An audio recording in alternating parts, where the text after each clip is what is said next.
E agora, você acompanha pela Rádio Rio de Janeiro o programa Estudo das Obras de André Luiz.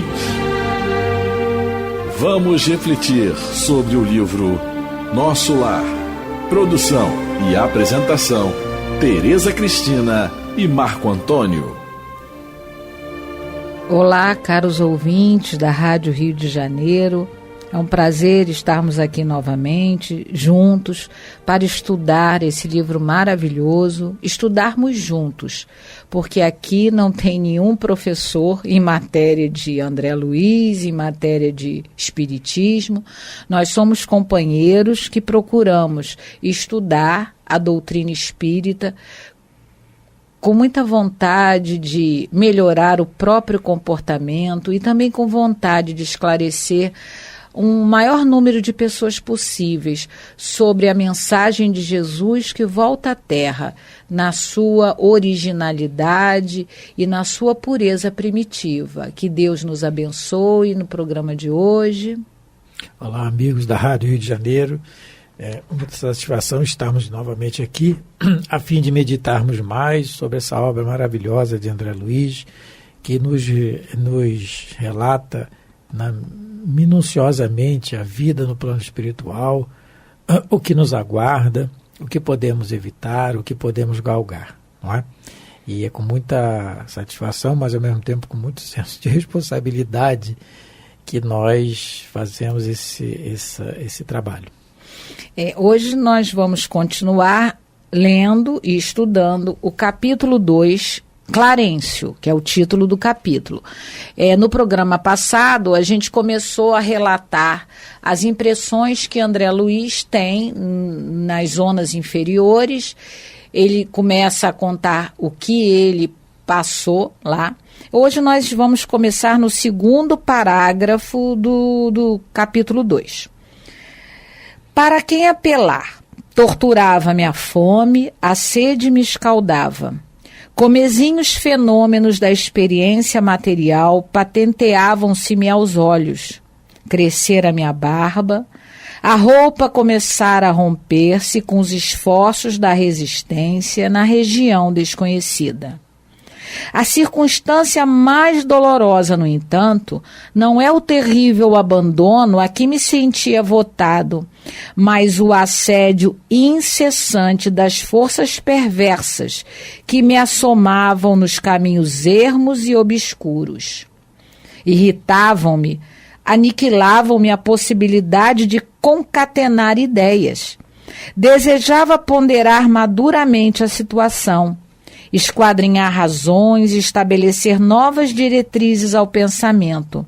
Mas aquelas vozes, aqueles lamentos misturados de acusações nominais, desnorteavam-me irremediavelmente. Isso, então, só recordando, são muitos detalhes, né? São muitos detalhes de todos nós. De todos nós, não é de nós dois, é de todos nós.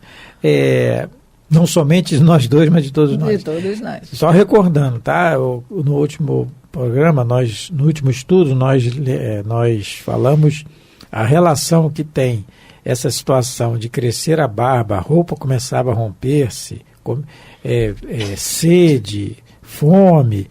Nós podemos verificar a possibilidade disso aqui no capítulo 8 do livro dos Médiuns de Allan Kardec, do Laboratório do Mundo Invisível, capítulo intitulado Do Laboratório do Mundo Invisível. No seu item 128, no 16º parágrafo, em que Kardec pergunta se o espírito tem conhecimento do que compõe as suas vestes ou os objetos. E os espíritos respondem que não, que praticam um ato instintivo. E nós falamos que, no caso do André Luiz, ainda a situação piora ele não perceber, porque é por causa do desequilíbrio dele, né? Então a Tereza leu aqui, roupa começava a romper-se com os esforços da resistência na região desconhecida. Mas um detalhe aqui importante que eu achei, Tereza. A circunstância mais dolorosa, que ele está numa situação dolorosa, mas ele relata que a mais dolorosa era o assédio incessante de forças perversas que iam para ele toda hora nos caminhos ermos e obscuros. Ele estava sendo acusado, ele não admitia isso. Ele não admitia as acusações que estavam sendo feitas a ele. Primeiro de suicídio, depois de criminoso, depois de infame. Né? Ele diz que a situação mais dolorosa não era nem o terrível abandono, mas era o assédio incessante dessas forças perversas. Por quê? Quem sou eu para sofrer isso? Eu não fiz nada. E aí entra aquela questão do autoconhecimento, do conhece a ti mesmo, né? É que os espíritos relatam muito bem a Kardec quando ele pergunta o melhor meio de nós nos melhorarmos nessa vida. Conhece a ti mesmo, nós reconhecemos os nossos erros. Que é o que vai acontecer com ele? Esse aqui é o início, mas é o que vai acontecer com ele, que é o grande aprendizado para nós. Nós vamos perceber isso. E outra coisa, Marco, a gente nota que o que ele está passando é claramente a descrição da obsessão no Livro dos Espíritos e no Livro dos Médiuns. O obsessor faz exatamente isso que os espíritos estão fazendo com ele.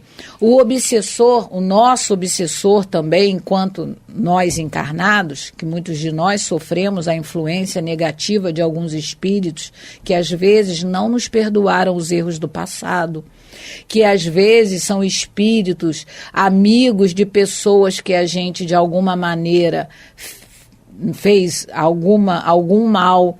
Então, todos nós estamos passíveis de passar pelo que o André Luiz está passando, porque essa é a tática do obsessor, daquele espírito que quer te influenciar negativamente, já que a influência existe sempre. Então, o que eles fazem? Eles começam a irritar. A irritação, para quem viu aquele filme Ghost, uma das maneiras do Patrick Swayze a conseguir conversar com a médium, ele começou a cantar a musiquinha do elefante. Um elefante, 2 elefantes, ele não parava. Ele conseguiu irritar ela de uma tal maneira que ela acedeu à vontade dele, que ele queria se comunicar. Não que ele quisesse fazer mal a ninguém, mas ele queria se comunicar com ela. Então, o que o André Luiz está sofrendo é o que muitos de nós encarnados poderemos sofrer. E é essa técnica que muitos espíritos usam para conseguir, não é, nos perturbar. Eles nos irritam. Eles vão poder ficar em cima de nós, né, falando, repetindo, até conseguir nos irritar. E conseguiu. E o André Luiz está irritado. Ele está irritado. Ele já traz, né, Marco? Ele já traz esse sentimento dentro dele. Mas uma outra coisa... É o pudim que você falou. O obsessor não precisa nem chegar perto. Ele não precisa, coma pudim, não. Aquela propaganda que tinha, compre batom, compre batom. Isso é uma outra... Fala verdade. Só uma vez só, porque você, mas aí não é culpa dele, é porque nós já gostamos, nós já somos assim. Sim. O que cabe a nós é mudar. Nesse parágrafo também, a gente vê que o que mais incomodava ele era o assédio das forças perversas. Isso. Mas também o abandono o incomodava, porque ele diz assim, o que me incomodava mais, mas o abandono o incomodava. Mas a gente entende, estudando a doutrina espírita, que é o cristianismo redivivo, que ninguém na Terra está abandonado. Isso era um estado íntimo dele. Ele se fechou. De alguma maneira, desde encarnado, ele vivia fechado ao amparo espiritual, porque ele se tornou uma pessoa materialista. O Dr. Haroldo Dutra Dias usa uma imagem muito boa na questão dessa impermeabilidade aos fluidos superiores. Nós ficamos como os patos, porque o pato, ele dá esse exemplo como imagem. O pato, ele tem uma gordura na pena que você pode jogar água que não penetra. Ele entra no lago, ele sai, está sequinho, não penetra. Muitas das vezes o nosso estado emocional e sentimental a gente está como um pato fechado. Os bons espíritos querem nos ajudar, Jesus quer para nos proteger, mandar mensagens para que a gente possa mudar o nosso comportamento, mas a gente está como um pato. Eu vejo isso, um grande exemplo disso, eu vejo na situação de Judas com Jesus, né? Então, quando Judas vai ao Monte das Oliveiras, e tem até uma página do Emmanuel, acho que é no livro Fonte Viva, ou é Pão Nosso, um dos dois. O título é Aqui Vens. E aí Judas vai ao encontro para entregar, né? O Jesus está no Monte das Oliveiras, esse é o homem. E Jesus pergunta: Aqui vens. Claro que Jesus sabia, mas o Emmanuel explica nesse livro, né, com poder de síntese só ele tem, muito bom, dizendo que aquilo ali era a última oportunidade que Jesus estava dando a Judas de refletir naquilo que ele estava fazendo. Fazer uma reflexão, porque o problema não era entregar Jesus, ser preso, isso já ia acontecer. O problema é o suicídio que Judas cometeu depois, né? O erro. Então, é o que a Teresa está falando da impermeabilidade que nós criamos, nós criamos, anulando a proteção dos espíritos, anulando a proteção dos benfeitores que lutam, que torcem por nós. A gente não sabe até quando a gente vai ficar encarnado, se é hoje, daqui a pouco, semana que vem, que acabou essa oportunidade de estarmos aqui nesse corpo. Mas nós criamos essa impermeabilidade, sim, né? Nós devemos ter muito cuidado, não é, Marco, na questão dessa influência, porque os espíritos, aqui ele diz que ele fala assim: aquelas vozes, aqueles lamentos misturados de acusações nominais, falavam o nome dele, desnorteavam-me irremediavelmente. Nós precisamos nos acautelar, porque essa influência, ela pode começar assim de manhã, quando a gente acordar. Bom dia, Tereza. Sabe, você não vale nada. Para que viver? O mundo está tão ruim, todo mundo só rouba, os políticos não fazem nada, as crianças estão morrendo, é a fome no mundo, daqui a pouco vai ter uma terceira guerra mundial. E esses espíritos perversos, eles começam devagarinho com essa ideia tentando perturbar-nos. Mas existe um antídoto para isso. O melhor antídoto para esse tipo de assédio que todos nós sofremos, porque o André Luiz sofreu enquanto desencarnados, mas nós também diariamente. A pergunta 459 do Livro dos Espíritos, Kardec pergunta, né, aos espíritos se eles têm influência sobre as nossas vidas, se eles podem nos influenciar. E os espíritos dizem a Kardec que, de ordinário, são eles que nos dirigem. Então, todos nós somos e poderemos ser bombardeados através dessas falas perversas que já começam, né, de manhã, e o espírito vai querendo te detonar.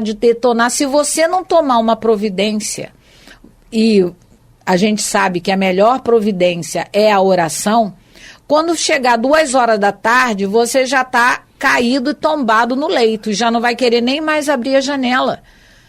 Então, nós temos os antídotos para esse tipo de influência, que são a oração, ouvir uma palestra, mas ligar na Rádio Rio de Janeiro, ouvir os programas da Rádio Rio de Janeiro. Também. Mas o melhor antídoto de todos... Ouvir a Miranda e o Eduardo na Rádio de Janeiro. Com certeza, ouvir a Miranda, você... Mãe Miranda e pai Eduardo. Isso é a nossa brincadeira lá do centro, né? Que eles frequentam, então a gente fala, desde que a gente conheceu Miranda... Maria de Fátima Miranda, a gente lá chama ela de Miranda, a gente brinca que ela é a mãe Miranda, né? Ela dá, mas muita orientação Eduardo, realmente, ela dá. Agora tem a companhia de pai Eduardo. Mas o melhor antídoto é também a ação do bem. Qual é o espírito inferior que vai querer ir para um hospital de Hansenianos Então, ajudar. Você está falando aqui o que os espíritos responderam a Kardec. Você estava lá? Não, estava não. Estava perturbando. Se tivesse, eu estava perturbando. A pergunta 469 dos espíritos, Kardec pergunta assim: por que meio podemos neutralizar a influência dos maus espíritos? E os espíritos respondem: praticando o bem e pondo em Deus toda a vossa confiança. Essa é a situação complicada. É problema para mim, né? Por enquanto, botar em Deus toda a confiança. Aí isso é muito difícil, mas nós vamos tentar. Estamos aqui para tentar, né? Estudando. Agora, no meio, lá no finalzinho dessa resposta, ele diz assim: os espíritos falam para Kardec assim: desconfiai dos espíritos que vos exaltam o orgulho, pois que esses vos assaltam pelo lado fraco. Olha, uma amiga minha do trabalho, ela assistiu o filme da vida do Chico. Esse que é o último que fizeram, Chico né? Xavier. Chico Xavier, muito bem feito. E ela assistiu, ela é simpatizante, assim, não frequenta assim, casa espírita, mas simpatizante, gosta. Ela assistiu o filme, no dia seguinte ela foi me comentar: Marco, aquele Emmanuel é um carrasco, palavras dela. Eu falei: não é assim, mas meu Deus. Eu falei: olha, espírito superior, como diz Marco Aurélio, não põe azeitona na empada de ninguém, não elogia, porque é aquilo que ele está falando aqui. Quem exalta o nosso orgulho? Não, porque é o que a Teresa, você é muito bom, porque tenha também essa obsessão que se torna uma fascinação. Ele, assim, sorrateiramente vai se influenciando em nós. Você é bom, você é muito bom, você é melhor do que esse pessoal aí. Aí nós começamos a alimentar isso, porque estamos habituados com isso. Ora, como o Emmanuel disse, são séculos de sombra, né?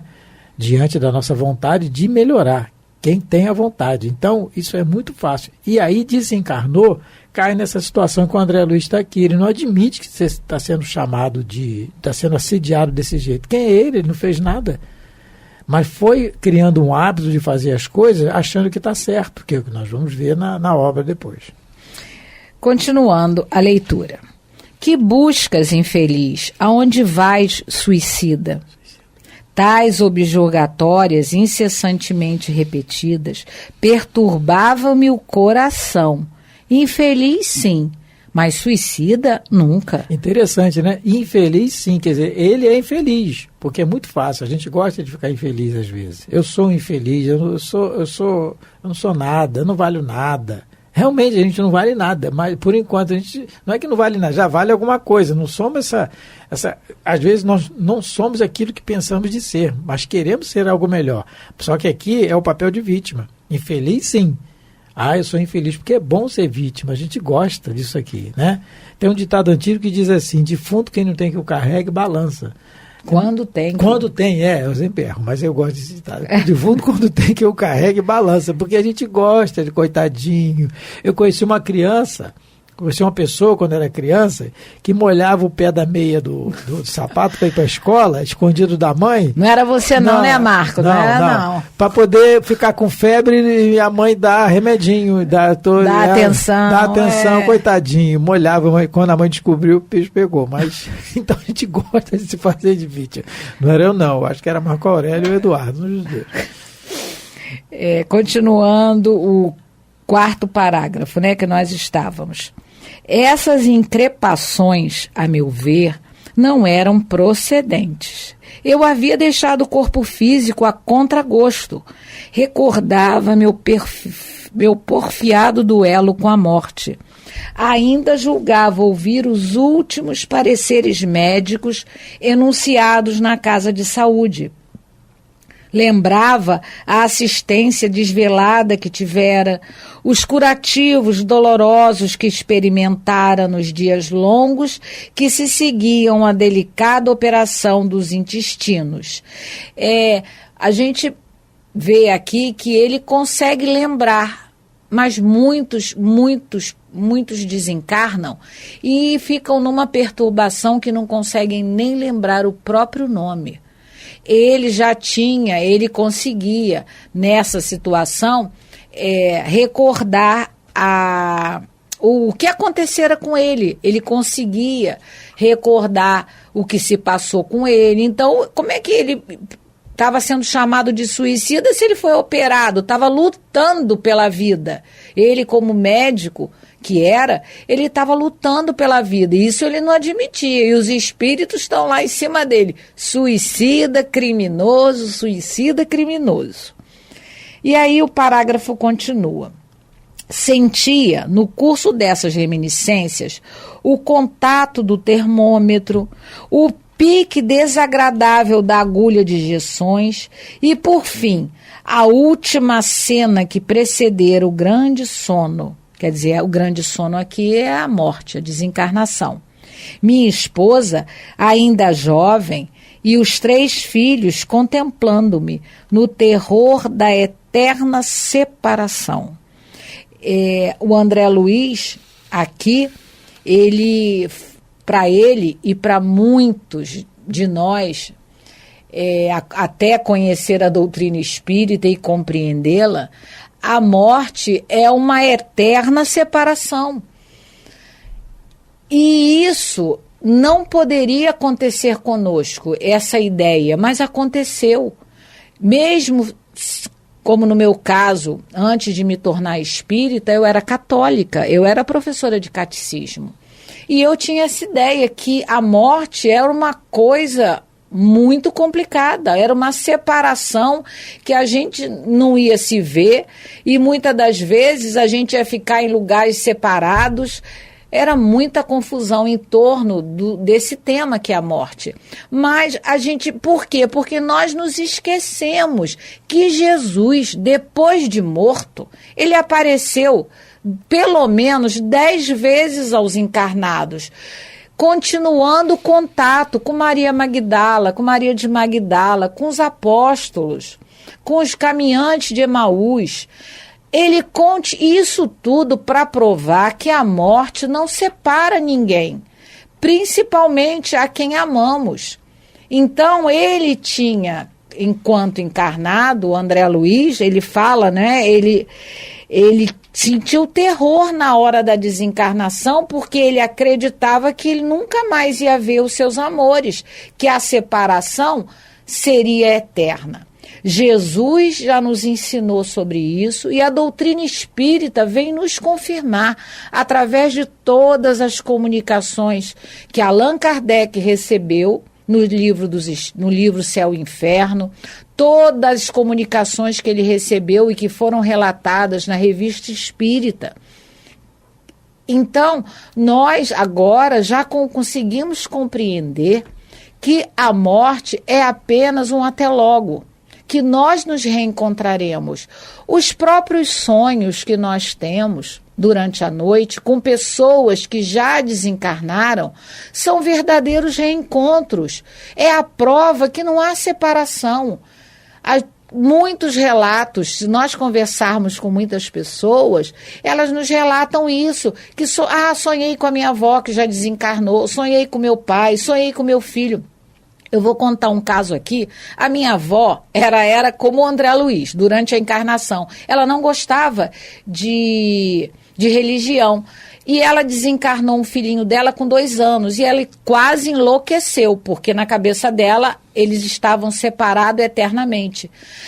Mas um dia ela conseguiu sonhar com ele. E ele chorava e ela perguntava a ele: meu filho, por que você não está seguindo os outros anjinhos? Ele vestido de anjo, todo molhado. E ele disse para ela no sonho: porque são as suas lágrimas que me molham, a minha avó. A partir desse dia, nunca mais a minha avó chorou, continuou a vida, teve seus filhos. Isso é uma prova que a morte não separa ninguém. Nós vamos ficar invisíveis por um tempo, aqueles que desencarnaram estão invisíveis aos nossos olhos, mas eles continuam vivos. E essa é a mensagem de Jesus e da doutrina espírita. Então, a doutrina caros espírita ouvintes, nos traz a mensagem da esperança, mas ao mesmo tempo a mensagem da responsabilidade, né? Vamos nos despedir agora, terminando mais um dia de estudo da obra de André Luiz, e que Deus esteja com todos vocês nos seus lares, Deus vos abençoe a todos e até o próximo programa. Que Jesus nos abençoe e até o próximo, se Deus permitir. A Rádio Rio de Janeiro apresentou o programa Estudo das Obras de André Luiz. Produção e apresentação, Tereza Cristina e Marco Antônio.